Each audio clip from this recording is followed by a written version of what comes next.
Bonjour à tous, on se retrouve aujourd'hui pour le bilan du mois de juillet. Ça y est, c'est la fin du mois déjà. C'est passé vraiment extrêmement vite je trouve. Le mois des vacances, on se dit oui, on va lire beaucoup, etc. Finalement, je vous avoue, j'ai pas lu tant que ça par rapport à ce que je m'attendais à lire. J'espère que août sera un peu plus livresque, même si ça va, j'ai quand même lu 11 livres en juillet, donc je trouve ça plutôt pas mal, mais il y avait des petits livres, donc voilà, ça compense. Je trouve que c'est pas mal quand même. Du coup, je vous tourne cette vidéo, donc je vais vous présenter tous les livres de ce mois-ci. Pas trop m'attarder dessus parce que je veux pas que ce bilan soit interminable, mais il faut quand même que je vous en parle. Je vais en fait classer mon bilan par... Nous allons d'abord avoir le coup de cœur du mois. Ensuite, il y aura tous les livres que j'ai aimés ce mois-ci, pas vraiment classés, enfin un petit peu mais pas trop. Et sur la deuxième et dernière partie de la vidéo, je vous présenterai les lectures jeunesse de ce mois-ci. Je pense que c'est intéressant, enfin très jeunesse, hein, je veux dire plutôt enfant. C'est intéressant de vous faire ça parce qu'il y a des gens qui peut-être n'apprécient pas trop les livres que je vais vous présenter, le Club des Tongs, etc. Des livres qui sont plutôt pour les enfants. Ça va peut-être pas du coup être votre centre d'intérêt, donc voilà, je vous le mets à la fin, comme ça si ça vous intéresse pas vous pourrez passer la vidéo, ne vous inquiétez pas.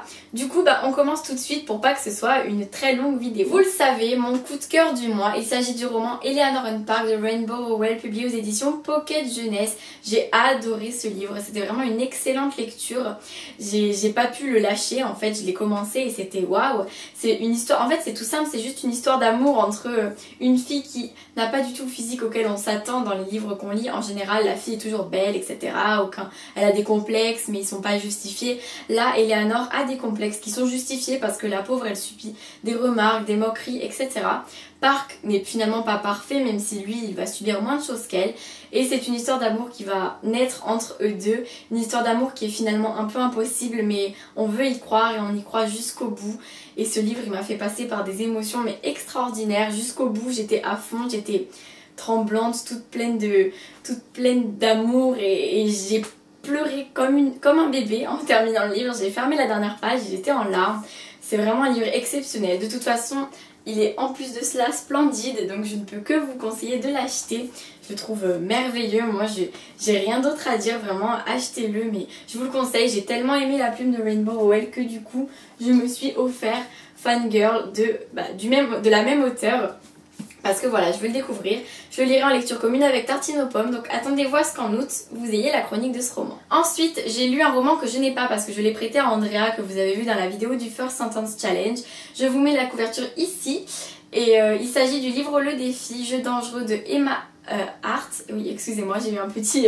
je me disais, mince, c'est pas un autre auteur. Non, c'est bien ça. C'est un roman qui est du New Adult. C'est dans la nouvelle collection. Il a été publié chez Black Moon Romance, donc chez Hachette. C'est un livre qui m'a beaucoup plu, un roman, ça change de lire du New Adult, c'est beaucoup plus adulte, comme le dit le nom du genre. Mais justement, j'ai trouvé que c'était beaucoup plus agréable de lire un style un peu plus, pas spécialement adapté à mon âge parce que je suis plus jeune, mais moi j'ai trouvé ça beaucoup mieux, la maturité des personnages, leur personnalité, etc. Emma Hart écrit très très bien, j'ai adoré ce livre, ça a été un presque coup de cœur.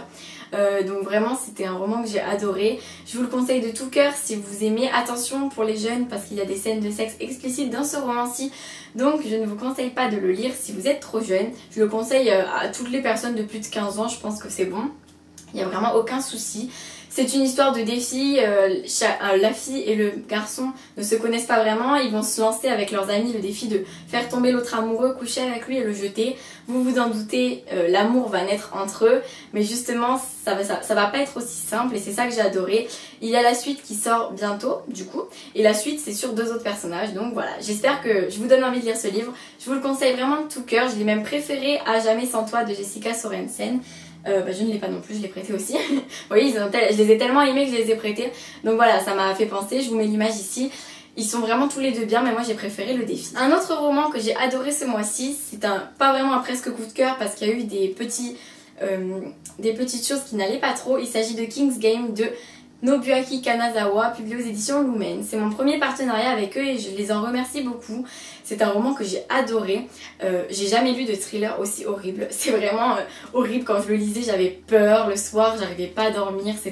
C'est vraiment un excellent thriller. Moi, je trouve qu'il a été très très bien écrit. Il y a du suspense jusqu'au bout, de la peur jusqu'au bout, du sang jusqu'au bout. C'est horrible. C'est une histoire un peu atypique, je trouve. En fait, c'est Non, c'est les mangas qui ont été inspirés de ce roman, mais je crois que les mangas sont un peu plus connus, en tout cas plus répandus. Et c'est l'histoire d'une classe qui va devoir participer au jeu du roi. On sait pas trop ce que c'est, ils reçoivent un message tous les matins avec un gage, et si les personnes ne le font pas, elles sont menacées de mort. Donc au début, ils vont pas le prendre au sérieux, il va y avoir 2 morts, et tout de suite ils vont se dire c'est pas une coïncidence. Pourtant il y en a certains qui vont encore se dire que c'est du hasard, et ben, ils vont subir la sentence, et donc nous on est à fond jusqu'au bout, on se dit mais qui va survivre quoi, c'est pas possible, ils vont pas tous mourir, c'est impossible.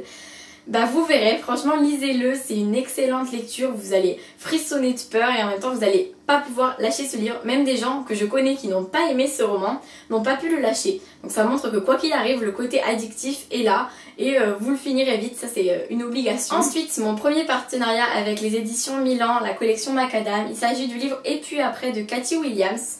Je l'ai lu parce que le thème m'inspirait beaucoup.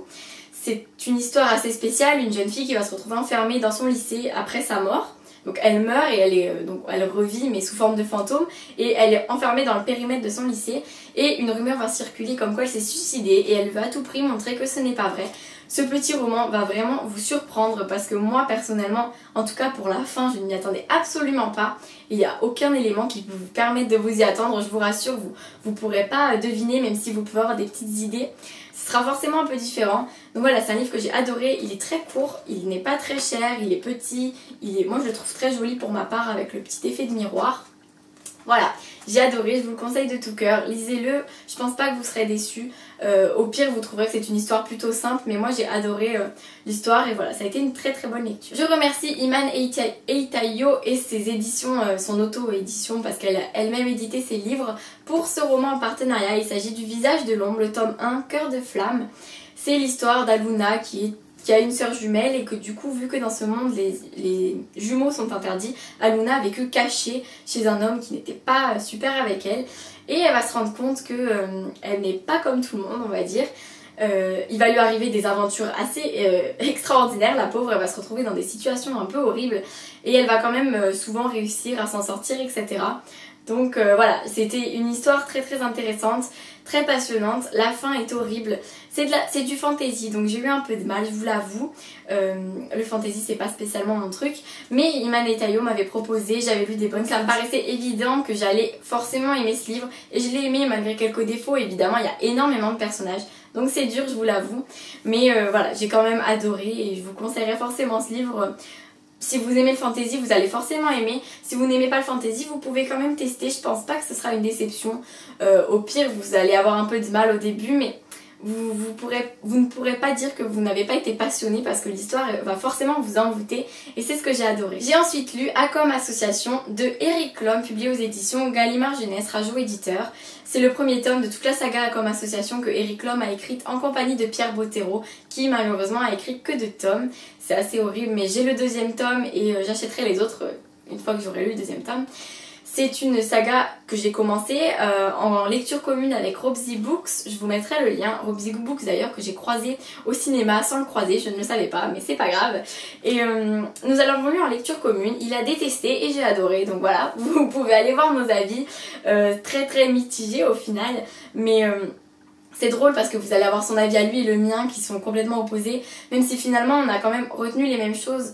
Je comprends un peu son avis. Mais moi, il y a certaines choses qui m'ont plu et qu'il n'a pas aimé, mais après je pense que c'est une question de goût.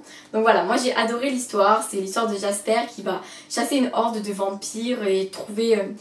en fait ils sont drogués, donc il va falloir qu'ils trouvent le réseau de drogue et tout, c'est assez comique. Moi j'ai adoré les blagues de Jasper, ce que Robin de Robsy Books a détesté. Moi j'ai trouvé ça drôle, il a trouvé ça lourd. Après je pense que voilà, ça dépend dans quelle optique on vise... Qu'est-ce qu'on attend de notre lecture avec ce roman? Moi dès que j'ai commencé je me suis dit ok, je sais que je vais rigoler, donc je m'attendais à rire. Et il y avait des répliques qui étaient vraiment excellentes, moi j'ai adoré. Donc voilà, c'est une histoire avec de l'action etc. C'est un petit livre donc c'est sûr ça se lit rapidement. Mais voilà, j'ai bien aimé, je vous le conseille. Je vous conseille d'aller voir nos 2 chroniques pour voir ce qui va pas. Comme ça si jamais vous avez vraiment le même avis que Robin, je vous conseille pas de le lire évidemment, mais... Moi je pense que vous ne serez pas déçus, il a été très très apprécié par beaucoup de lecteurs. Dernier roman que je vous présente dans la lignée des romans moins jeunesse que ce que je vais vous présenter ensuite. Il s'agit de La 5e vague de Ricky Ancel, publié aux éditions Robert Laffont dans la collection R. Je vous tourne cette vidéo 2 jours avant la mise en ligne, donc je n'ai pas encore fini ce roman. J'en suis à la moitié, voilà. Donc, pile poil à la moitié, 300 pages, il y en a 600. J'ai pas encore terminé, mais je voulais vous le présenter dans ma vidéo parce que dans mon bilan écrit, je pense que j'aurai écrit la chronique, j'espère. Donc voilà, je l'ai fait en lecture commune avec Mathilde du blog 1000 et de livres sur Skyrock à lire. Je vous mettrai le lien en barre d'infos. Pour l'instant, ces 300 pages se sont révélées extraordinaires, j'adore. Donc voilà, j'ai eu aucun mal à rentrer dans l'histoire, les personnages, etc. Tout est superbement bien écrit. Il n'y a aucun défaut à ce livre, je trouve. Il y a de l'action, je me perds rarement, même si des fois, quand il y a trop d'explications techniques, etc., ça me perd un petit peu. Mais ça va, c'est pas flagrant non plus, je suis pas en mode « Oh mon dieu, je comprends rien ». Donc voilà, il n'y a pas beaucoup de défauts, il n'y en a aucun apparent pour moi. J'en suis qu'à 300 pages, les gens m'ont dit que ce livre est en crescendo, donc je me dis si déjà je l'adore, je vais avoir un coup de cœur. Donc vous saurez ça justement le jour où je vous posterai cette vidéo, vous aurez ma chronique normalement, donc vous saurez si c'est un coup de cœur ou non. J'espère que ça en sera un parce que moi avec tout l'enthousiasme général ça me donne envie, en tout cas pour l'instant c'est déjà un presque coup de cœur pour moi, j'adore. J'espère que je vous le conseillerai beaucoup une fois que je l'aurai terminé. De toute façon, vous le retrouverez dans mon update lecture de lundi prochain, donc voilà. Ça y est, on passe à la partie jeunesse, donc je vais vous présenter les 4 livres très jeunesse que j'ai lus. Il y a un Pépix qui sortira le 27 août. Il y a un roman qui est un peu secret dont je vais pas beaucoup vous parler qui sortira le 15 octobre. Et il y a les 2 tomes du Club des Tongs d'édition Nathan qui sont déjà sortis, qui sont trop mignons. Les couvertures sont trop jolies, que je conseille beaucoup aux enfants. Je vous les montre tout de suite. Je commence par le Club des Tongs de Hélène Richardson, publié aux éditions Nathan. Nous avons le premier tome, L'été des mystères, et le deuxième tome, 3 filles à la mer. Ce sont des livres qui racontent les aventures de 3 jeunes filles qui sont en vacances sur une île, qui finalement vont pas trop apprécier leurs vacances au début parce qu'elles n'ont pas leurs amis qui sont là. Et elles vont se rencontrer et elles vont s'adorer. Et donc dans celui-ci, elles vont vivre des aventures assez exceptionnelles. Elles vont découvrir des secrets, des mystères, etc. Et dans celui-ci, elles sont naufragées sur une île. Je vous montre plutôt celui-ci parce que c'est la vraie couverture, en sachant que tout ce qui est sur le titre, c'est brillant. Voilà, je vous le dis parce que moi j'ai vu les couvertures en allant là dans le rayon livre et je les ai vues en vrai et elles sont vraiment trop mignonnes. Donc c'est des romans que je conseille aux gens de mon âge. Je vais pas trop les conseiller, je vous dirais juste que si vous avez besoin de lecture très légère, mais vraiment très légère, ne vous attendez pas à quelque chose de profond, avec du suspense, etc. Mais ce sont des livres tout mignons, des histoires adorables, ça se lit super vite, donc pour l'été ça peut être très agréable je trouve quand on est à la plage, etc.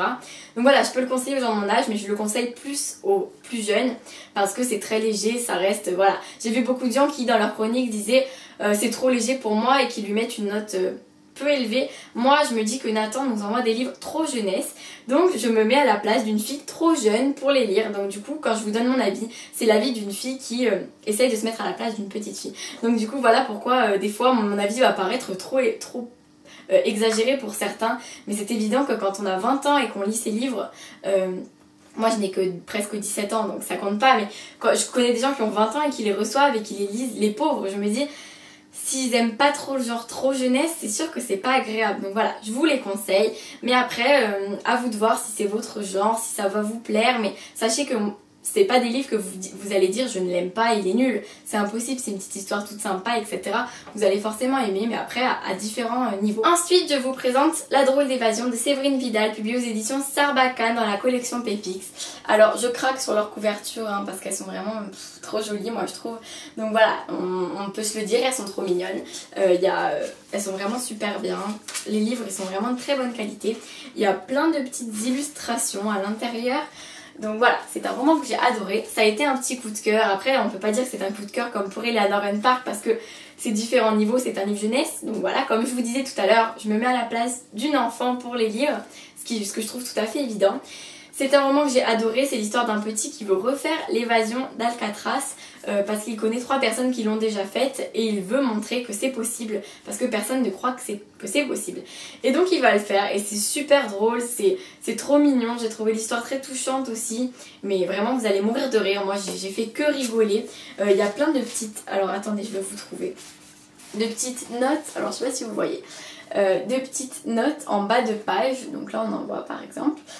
Et en fait c'est des petites notes de Zach qui raconte l'histoire et c'est trop drôle. Genre il va mettre des notes par exemple sur son père qui porte des jupes écossaises et il dit Enfin, moi j'ai trouvé ça vraiment hilarant. Il met des petits commentaires à chaque fois qui nous font trop rire et c'est vraiment une auteure qui a un beau talent pour les enfants. Je le conseille vraiment à tous les enfants. Le 27 août quand il sortira, j'espère qu'il aura le succès qu'il mérite parce qu'il en mérite vraiment beaucoup. Ma dernière lecture de ce mois-ci, je vous le passe très vite fait parce que c'est une lecture un peu secrète. C'est les éditions Flammarion qui me l'ont envoyé pour une raison bien spéciale dont je vous parlerai plus tard si j'en ai l'opportunité.